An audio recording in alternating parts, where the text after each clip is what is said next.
I think that's good. So we're live and it is Wednesday, February 8th in Senate Economic Development.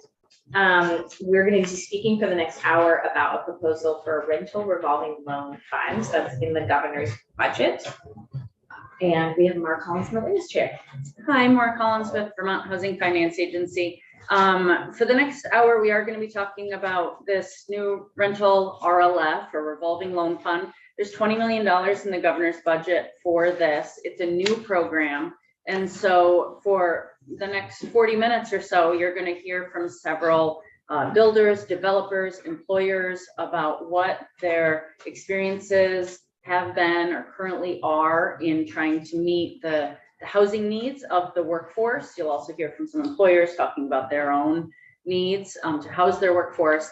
And I'm hoping that the last 15-20 minutes will come back to me and I can talk about the actual program. So some of the questions you may have as you go along is like, well, how will whatever this $20 million is address what I'm hearing from the witnesses? And that's I'm happy to jump in with that, although everyone here does know what we're talking about and has been a part of helping us shape it, because no good program is designed in a bubble, and instead you go out and you talk to people about what do you need and where are the market gaps. So that is what is about to happen. And yeah, we can kick it off by going over to the Hales. Sounds good. So John and Zach Hale, we have you on first, or we also have Shannon in the same time frame, is my understanding. So we have the three of you for about 15 minutes. So it sounds like it must be a Bennington County project.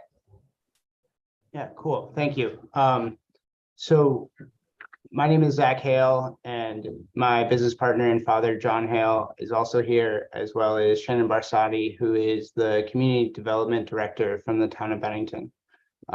John and I own Hale Resources LLC, which is a family-operated real estate development and property management company. Our mission is to purchase, renovate, and maintain property to provide sustainable, high-quality housing in southern Vermont. We have renovated 125 units, about that over 40 buildings since 2009, when John started a handyman business and bought his first rental property. John and I now own and or manage 200 rentals in Bennington, and our portfolio consists of units targeting the homeless, low income, and units that are unrestricted, also known as market rate. I additionally sit on the Homeless Coalition Board in Bennington and have established a housing committee in both Rutland City and Bennington Town, without including the 99-unit senior care facility that the governor mentioned in his inaugural address, and which we're assisting developer Dusevich Inc. on in Castleton. We have an additional 91 units in our pipeline across 6 different projects right now.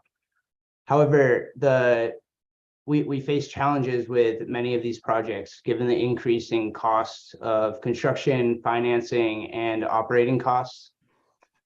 To highlight some of the challenges that we have, when it comes to regulation, Act 250 is a major challenge, which I won't spend too much time on, since I believe this committee has already received a longer explanation in writing on the 1055 rule challenge that we face. In terms of funding, it's a full-time job to learn the policies and thresholds of various funding agencies and organizations who provide funding in Vermont. Not to mention that each one of these have a separate application, which takes many hours to complete.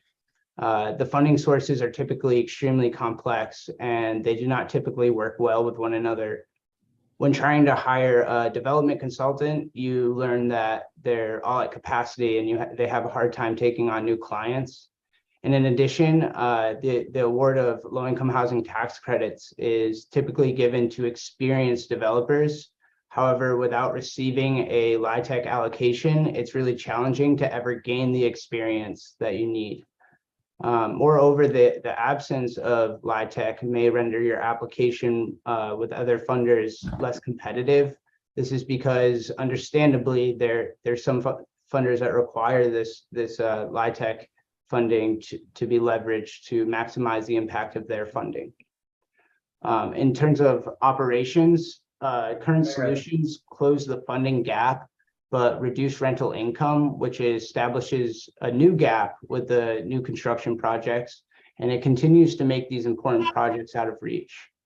The projects it does move forward provide those who need housing, who have needs housing, but we're not creating housing for people to actually provide those needs.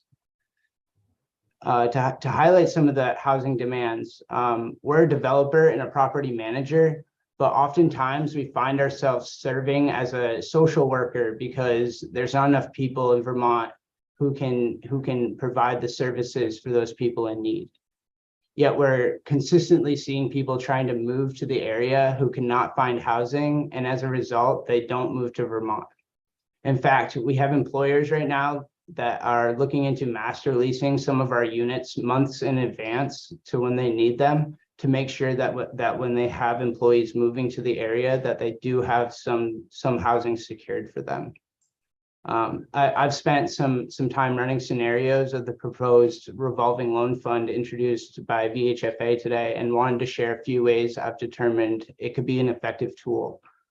First, it reduces the barriers of entry for new developers by allowing inexperienced LIHTC developers to leverage funding